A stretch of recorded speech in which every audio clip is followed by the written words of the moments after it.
સાબરકાંઠા જિલ્લામાં ધોધમાર વરસાદના કારણે ઠેર ઠેર ખેતરોમાં વરસાદી પાણી ભરાતા ખેડૂતોની હાલત કફોડી બની હતી। તલોદ પ્રાંતિજ અને હિંમતનગર સહિત ગ્રામ્ય વિસ્તારમાં ભારે વરસાદને કારણે ખેતરો બેટમાં ફેરવાયા હતા। આ વિસ્તારમાં સૌથી વધુ મગફળી અને કપાસનું વાવેતર કરવામાં આવ્યું છે અને એમાં પણ મગફળીના પાકને ભારે નુકસાન જોવા મળ્યું છે, જેથી તંત્ર દ્વારા પાણી નિકાલની કામગીરી કરવામાં આવે તેવી માંગ ખેડૂત દ્વારા કરવામાં આવી હતી। સોનાસણ ગામમાં લગભગ 70% મગફળીનું વાવેતર થયેલું છે અને 30% ડોગર છે અને સૌથી વધારે મગફળીના પાકની અંદર લગભગ 80 થી 90% નુકસાન થશે અને કદાચ 100% ઘણા ખેતરની અંદર તો 100% પણ નુકસાન થવાની ભીતિ છે। અને આજે ખૂબ જ રાત્રે વધારે વરસાદ પડવાના કારણે અને પાણીનો નિકાલ યોગ્ય રીતે થતો નથી, તેના કારણે મોટું નુકસાન થશે। અમારે ગામની અંદર ગટરો નાખેલી છે પણ એ ગટરોની સફાઈ છેલ્લા 10-15 વર્ષથી સરકાર દ્વારા કરવામાં આવેલ નથી, તેના કારણે પાણીનો નિકાલ ન થવાના કારણે આ ખેતરો બેટની અંદર ફેરવાઈ ગયેલા છે। મારું નામ સચિન કુમાર કનુભાઈ પટેલ, ગામ સોનાસણ, તાલુકો પ્રાંતિજ, જિલ્લો સાબરકાંઠા।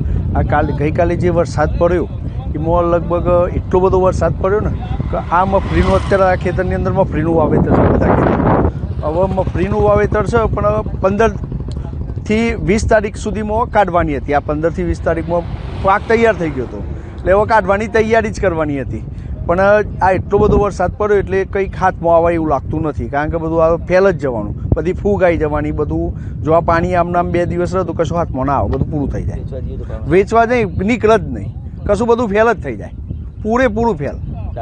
ડાંગરમાં એ જો હવે વરસાદમાં બહુ જરૂર ના પડે પાણીને આપવામાં, હવે ડાંગરની અંદર એ બધું ખાસું બધું નુકસાન જો આમ પડે, જો તે થૂલ આવ્યું એ બધું જતું રહે એટલે એ મળે નુકસાન જવાનું ખાસું। અને આવું તો લગભગ આખા ગામમાં પરિસ્થિતિ છે તો બહુ વરસાદ પડ્યો એના કારણે આખા પેલા રોડ ઉપર, એ પોગલુના રોડ ઉપર, સોનાસણ સલાલ રોડ ઉપર અને દલપુર રોડ ઉપર દરેક જગ્યાએ આ હાલત છે, બહુ જ પાણી છે એમ।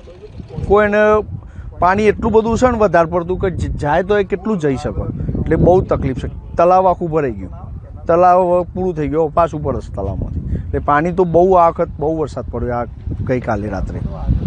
આજ રોજ ગોરા પ્રાથમિક શાળાની અંદર CRC આંજના તરીકે મારી મુલાકાત હતી, તો આવીને મેં જોયું તો સતત 2 દિવસના ભારે વરસાદના કારણે શાળાના મેદાનની અંદર જે 6 થી 8નો વિભાગ છે ત્યાં પાણી લગભગ 2-1 ફૂટ જેટલું ભરાયેલું જોવા મળ્યું।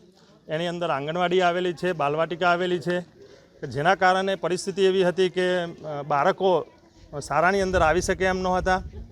એટલે મેં ઉપલા અધિકારી અમારા BRC સાહેબ પિંકેશભાઈ પટેલ સાહેબને જાણ કરી તાત્કાલિક, અને બાળકોનું શૈક્ષણિક કાર્ય બંધ રાખેલ છે, તેમજ તમામ શિક્ષકો હાજર છે। નિકાલ માટે તેના અમલીકરણ માટે અમે ફોન કરેલ છે અને એનો ટૂંક સમયમાં નિકાલ થઈ જશે એવું અમને આશ્વાસન આપેલ છે।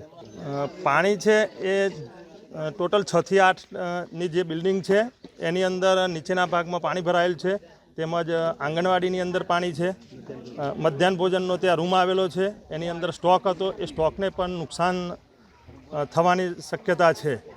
મારું નામ પટેલ મુકેશભાઈ, CRC આંજના।